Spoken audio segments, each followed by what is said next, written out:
Good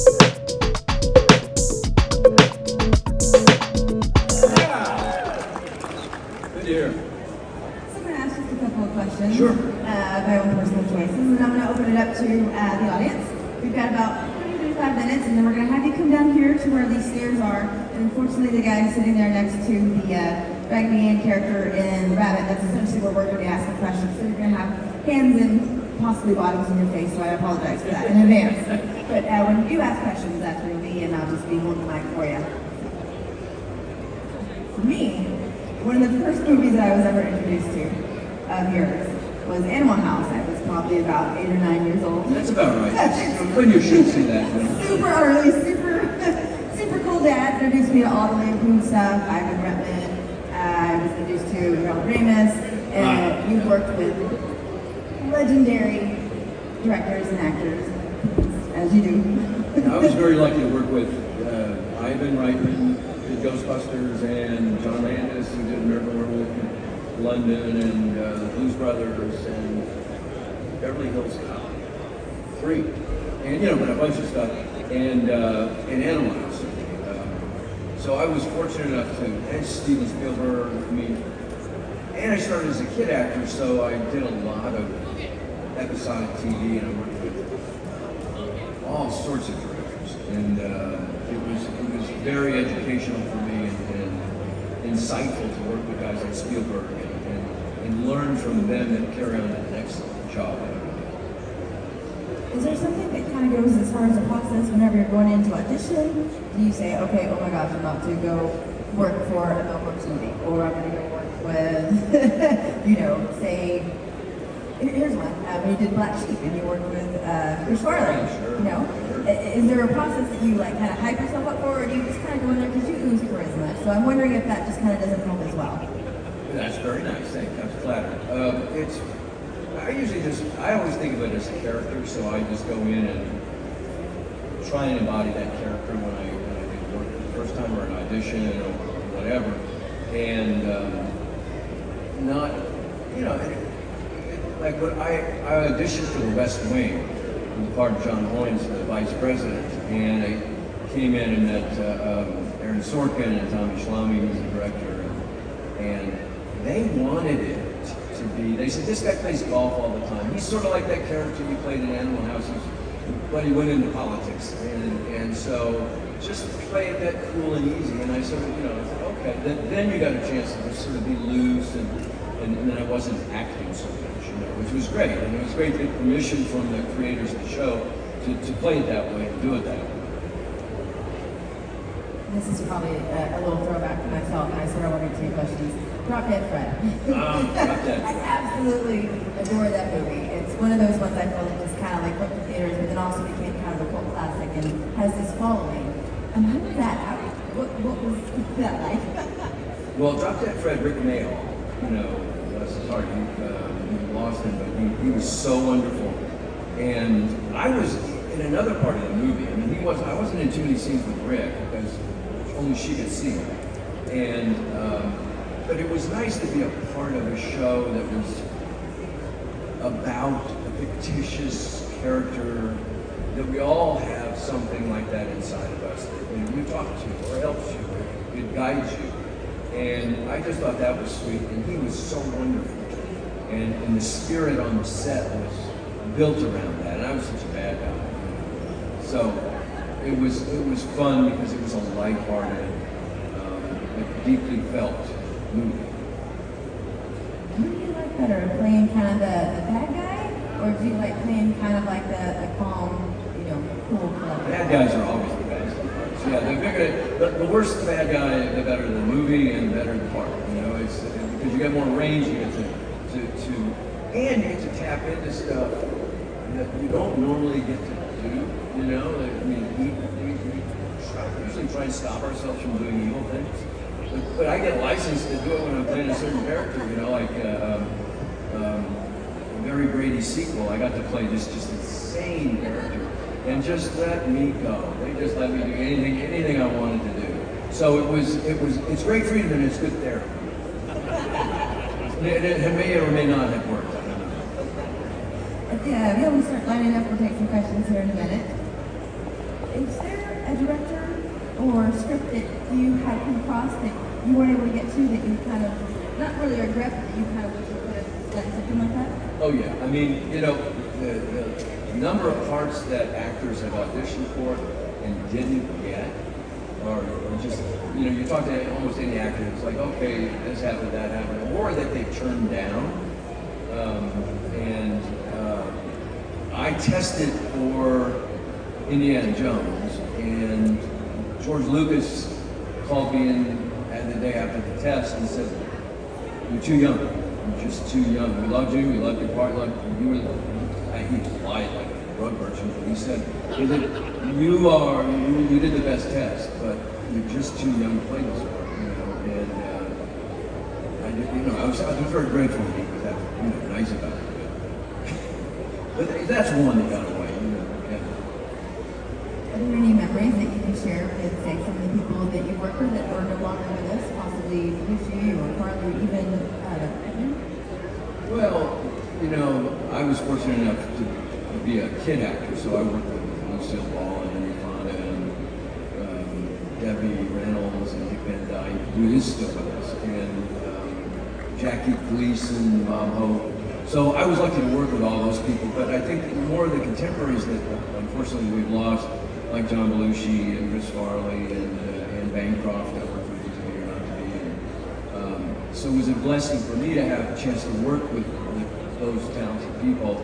And, you know, it's a tragedy when you see somebody like Belushi or Farley who just can't get away from this bad stuff. And, you know, it just doesn't leave them. So, as a matter of fact, I was in Austin doing a play, doing Taming of the Shrew at St. Lawrence University, I believe, and when John Belushi died.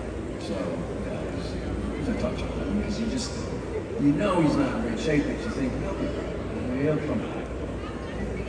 Seems like that's just kind of the funny one. Yeah.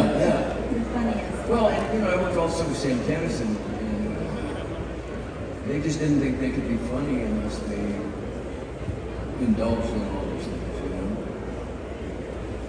We're going to start taking some questions. You over here, we got a question?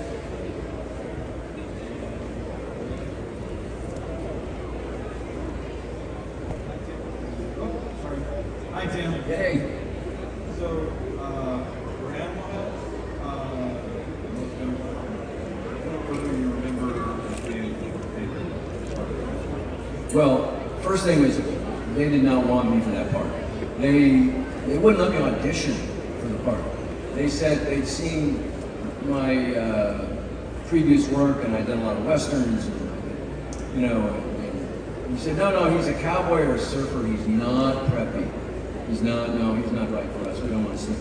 And then I got asked a favor of an acquaintance of mine who was a studio executive, and he said, just let him come in and let him pass. I said, I'll just get a shot at this. Because I desperately wanted to be in that movie. I wanted to change the course of my career and get out of doing like the nice guy kind of boring parts and play something edgy and crazy. So I got my shot to go in an audition, and I was in an improv study group. So I was an improv actor working with another improv actor, Peter Rieger, who played Boone in the movie. So we just hit it off. We just started just going back and forth and throwing out one line after another, and we made up, and it all turned out really well for me. But I think my favorite scene, there were two, but my favorite scene was when we went to the Emily Dickinson I want to say School for Girls, but I'm not sure what they call it. School for Women, and I wanted to have a date with Fawn Leibowitz, who had died 3 weeks before. So, and it's supposedly based on a true story that happened at Dartmouth. That this guy named Bob Anderson, who was the guy who became Otter, supposedly really did. How true that is, I don't know. But it was a good movie. That and the courtroom scene are my two favorites. But even if I didn't have much to do in the scene, you're in there watching John Belushi or Bruce McGill, Peter Rieger, or everybody else doing whatever they're doing. And it was a whirlwind experience because we shot in 5 weeks up in Eugene, Oregon. 6-day weeks, boom, boom, boom. You didn't have time to do other takes. You just, and one of the rules of the show was we had very low budget, so you couldn't do more than one take. You couldn't print more than one take. You could do more, but you could only print one of them. But so John Hoynes wouldn't cut the camera. He would just say, we'd do the take, and then he'd say, all right, do it again, it would be funnier, go ahead. And so we'd all just say, all right, and start again. So, he'd have 2 takes on in one slate, so that satisfied the studio.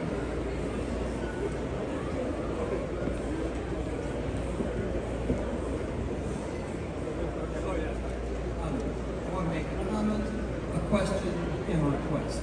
You hear that? Yeah. Okay. The comment was that scene you were talking about the Fall of the Woods. My buddies and I watched that movie time after time. We know there was a guy just like him. And he would do what we call the look, which is what you did when you left the dorm and you kind of or the bar and you left it and then you kind of went back to see. We call that the look. And it's a patent look. And there's guys that pull it off, so I don't know where you picked that up, but that was very neat. The question was, I know I followed you for a long time. We were in the Virginia press, lots of other stuff. But you also did animation. You did Jonny Quest and Space Ghost and all those. Which do you find harder? Because with acting, you have some physicality. With animation, you just have your voice. Which was harder for you? Animation, that's interesting you should ask that because animation is harder. It's harder to do because you really only have your voice. But I was lucky enough to, and I knew nothing about that part of the business. So I started, and we're surrounded by all these actors that are around doing radio and grew up doing radio and voice work. And it was, to me, it was larger than life, but real. And so that's the most difficult thing to do is to be broad, like Lucille Ball, broad. If you saw most people do that, you'd say, oh, that's bad acting. But you see somebody like Lucy or Jackie Gleason, or you see like Mel or Brooks or Anne Bancroft doing it, and Jim Carrey, that's funny. But it's harder. So the voice work was like that for me, and I just was fortunate enough to have worked with guys like Don Butler and Don Messick and Mel Blanc, and all the actors who were in Jonny Quest really sort of tutored me, in that, and taught me how to get it bigger without being phony and overacting, yet keep it real. And it's tricky. It was harder because I was trained in acting, and so it's a whole different thing. And you're right, all you have is your voice. And when you hear somebody, you know right away whether you believe it or not. So if you didn't get it right, you're faking it. It's no good.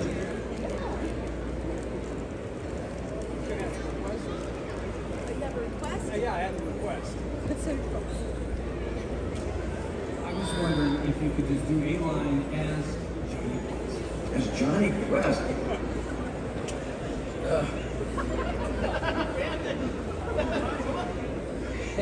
I can, but my voice has dropped a little bit since that time. I was 15 years old.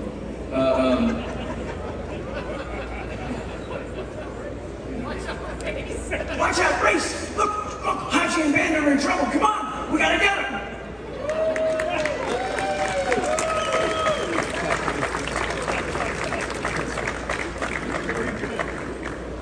We still have some time for a couple more questions. If anybody else wants to add anything?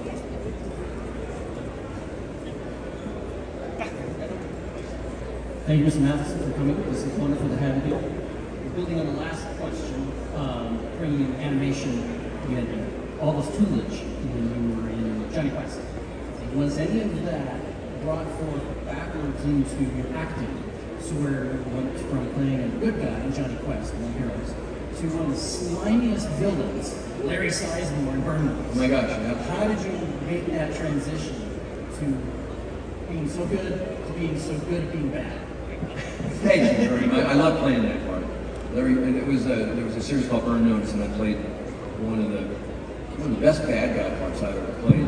Because he never tried to be nice. He never tried to be like anything but deceitful, and you know, it's like whatever he was involved with was somebody you knew was going to end bad for that other person. And he would stop at nothing to get what he wanted. So it was a great part. And it was the second episode I had ever directed of that series. And when we started the production in prep, before we were shooting, that part wasn't cast, and they kept, we kept talking about this guy or that guy is playing that part, and they kept saying, "No, you should play this. You should do that." I said, "No, I got enough to do on directing. I think there's something better." And I also don't trust that the producer's really honest with you. You think they're just sort of blowing smoke, So it's like, okay, and then they kept saying, "No, really, you should do it." So I did, and the good news for me was that, Bruce Campbell and the cast were so good. Jeff Donovan, they both directed that show later on, and so they would, if I had any questions at the end of the take, I just think, was that good enough? Was that, and they throw a word or two in and say, "Hey, try this, do that." So it was a team effort, because when you're acting, I'm not thinking like a director, and when I'm directing, I'm not thinking like an actor. So it's a little tricky. And I always joke that I could have ended 2 careers with 1 bullet on that show. I could have, if this didn't work out, boy, I ain't going to direct or act anymore. Thank you. Recently, I started watching Virgin River. So I kind of wanted to touch on that because it's more, I know because you have an extensive career, but this is kind of more of a newer, it's a more modern series on Netflix. So how is it being on a streaming service as opposed to kind of a big movie screen? Is there any differences? It's very different from being in a show that's on network television. In the old days, it used to be, and it's soon becoming the old days, but it used to be that you would do a show 2 months, 3 months later, that show would come on the air on a Tuesday night, say at 8 o'clock, and people would watch it, and you walk down the street the next day, and if it was any good, you'd say, "Hey, I saw you in that show, that was great." Or people stood around the water cooler and talked about, "Oh, last night on the show on Burn Notice, wow, that was so good." Whereas streaming now, it was like being in a vacuum. We did the first year. It didn't come out for 6 months because it takes that long to do post-production on 10 episodes, was what we were doing, because they translated in 80 languages, we have subtitles in 80 languages, and so it takes a long time. So for 6 months we didn't know if anybody liked this show. Then they picked it up for the second year, so now we're doing another year and another season, and then we started to get the feeling that people really liked the show. And it was also, fortunately for us, not so much for us as a cast and the crew, it was during COVID, so people found the show and binged it like, what else are we going to do? And so it was fortunate that people fell in love with the show, and we had a real broad audience, and it's just gotten better and better. And I love working with Alex. She's just a very, very talented, wonderful actor. The rest of the gang is wonderful, and so season 5 opens in September. It's dropped on Netflix, and then, with any luck, once the writers and actors settle their disputes with the studios, we'll go back to work in season 6, I think.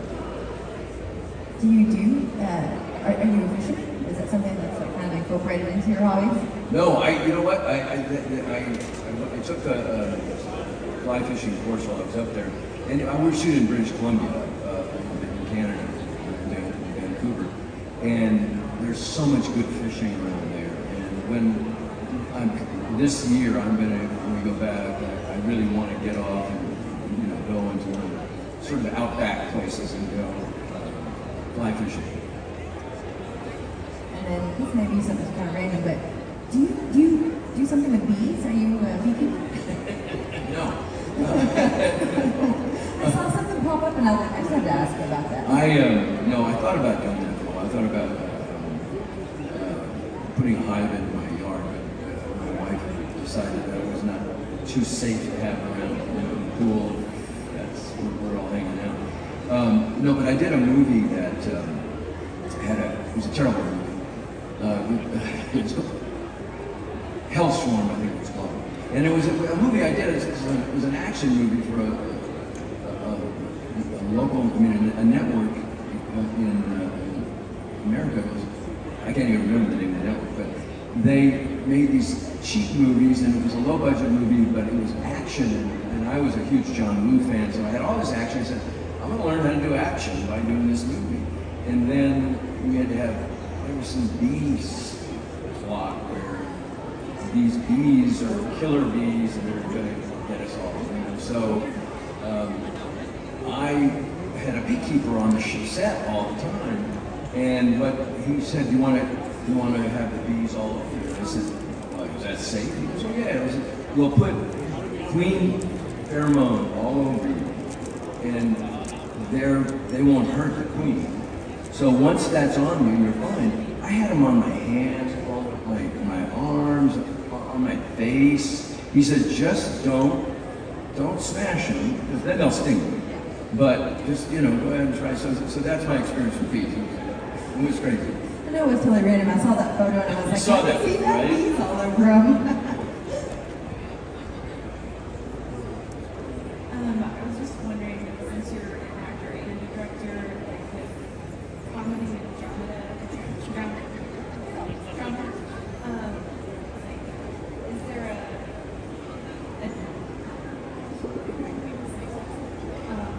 which one is kind of more difficult or easy when acting or directing, or is there a difference, or they're kind of the same? They're the same. It's a great question, because they're the same and very different. In drama, everything is sort of drama, but the only things that are comedy are funny, and if they don't laugh, the audience doesn't laugh, it ain't funny.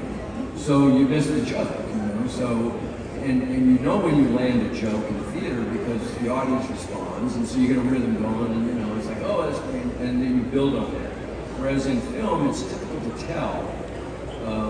But I think after the first week of Animal House, we started getting, feedback from people who'd seen dailies and the work that we'd done the previous week, and the responses let us know that it was funny and it was working. Whatever we were doing was working, so it gave us the confidence to, continue on.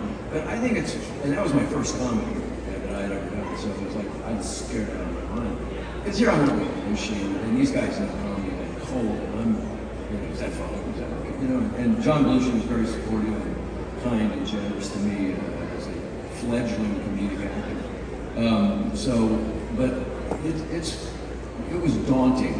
But I must say, dramatic roles is a different kind of preparation and a different kind of approach to the work. But they're both challenging in unique and different ways.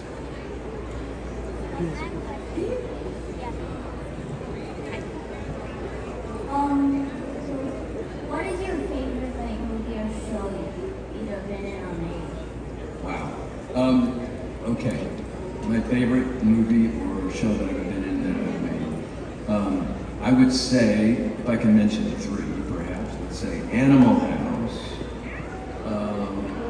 I did a crazy movie, I don't know if any of you have seen it, called Buried Alive, that Frank Darabont directed, who directed Shawshank Redemption. This was his first directing job. It was about a husband whose wife wants to get rid of him, tries to poison him, doesn't make it, but he's buried alive and he gets out and comes and tries to get back home. That was fun. And I think The West Wing.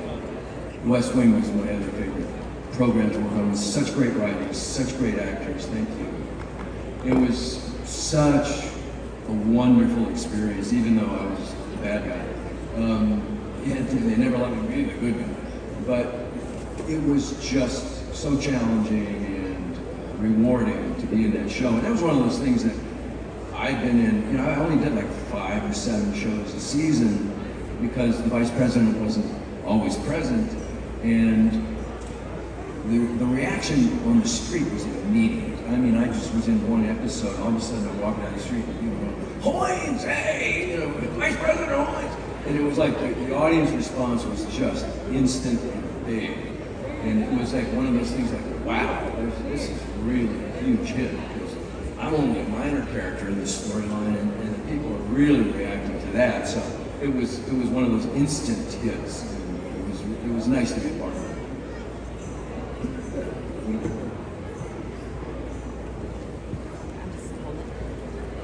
Yes, my question is that when you were creating your Jonny Quest vocals and you're in the studio, how much longer after you did your vocals did you actually get a chance to watch the show and put the video and the audio together? Because I know you only did the vocals. You didn't really have an idea of how the whole package worked.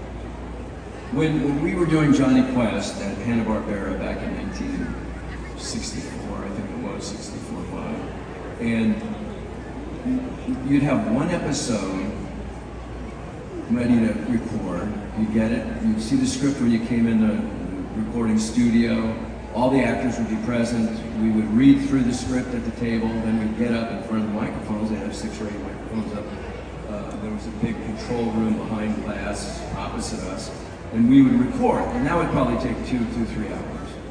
And then we wouldn't see it, probably, and then next week we'd do another one. So next week, I think probably it was 6 or 8 episodes in that they showed us a reel that they had put together of, say, the early episodes. And we had also seen the pilot or the presentation of what Jonny Quest was going to be that sold it to the network. So we'd seen both those things, but once we saw our own voices in it, and it was like, wow, and then you really got more and more into it, and it was so exciting to see it. But they drew to our voices, and they wanted us to come first and bring our character into the room and make it, live. Then they would embody that in what they drew. That's the way they explained it to us. And Joe Barbera was an amazing director and producer, and he was fabulous. He let me write 2 episodes of, I think it was Sinbad Jr. Yeah, and then I just came in and pitched some ideas, and he said, yeah, you should do this, you should write it. So it was great. It was really great. And he was a great mentor to me. Thank you.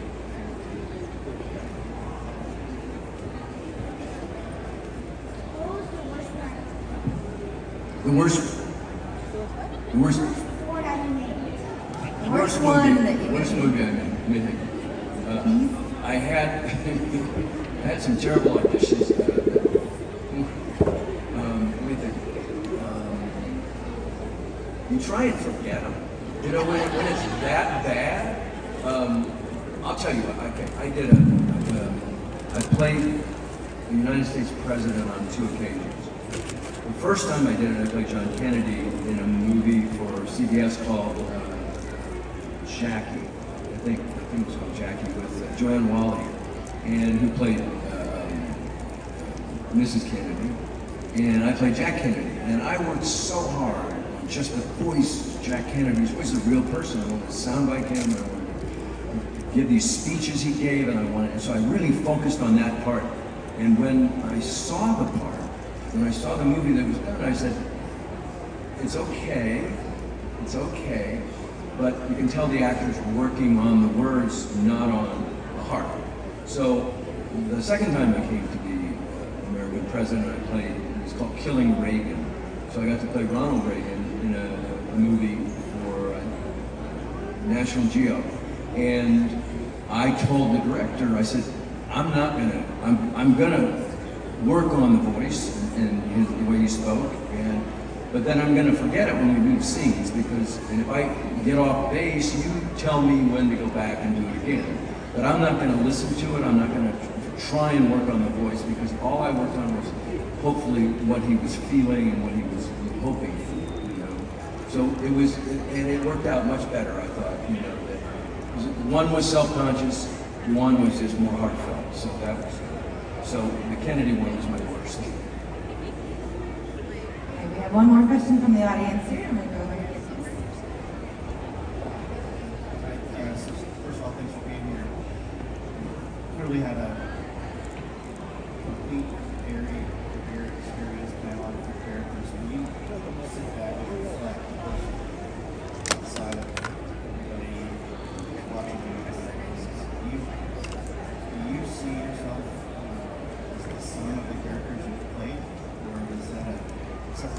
separate pieces of life that you step away from somebody. Yeah, I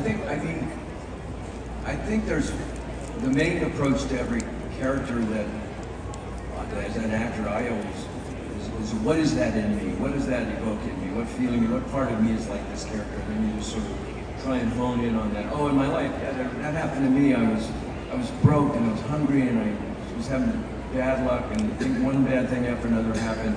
How did I feel at that time? And that embodies, say, this character that I'm feeling. Or if I have an emotional scene. Music is always a help for me, but you tend to hone in on a character, a part in your life that was sort of like that character and that emotion, so that you can evoke real feelings to do that. But I think that, I try and read my work at work when I go home, and and try and maintain a real life and have my own interests and my relationship with my wife and my kids and my family. I want to have both. I want to have a full career, be fully involved when I'm working, and then I have a full personal life too. And it's because I've made the mistake of being just all about work, and then or being all about personal life and forgetting about the work. So it's best to find a nice balance where you can do both, and then and fortunately I've had so many chances to do it, so I'm getting better at it. If we could have one more round of applause, please, for Tim Matheson.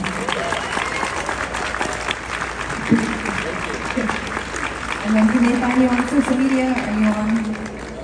I don't do social media so much. I mean, I'm on Facebook, but I don't look at it very often. I got into a bit of trouble one time, so I just sort of backed away from it. And I got a lot more free time, when I'm not doing social media. How can they keep up with you if they want to? Facebook. I'm on Facebook, and I have two sites. One's personal, one's my professional site. So yeah, anybody who wants to communicate, they can reach me through that.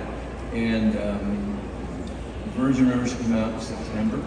Drop in September on Netflix, and hopefully the writer's strike will be over soon. Awesome. Thanks again, everybody.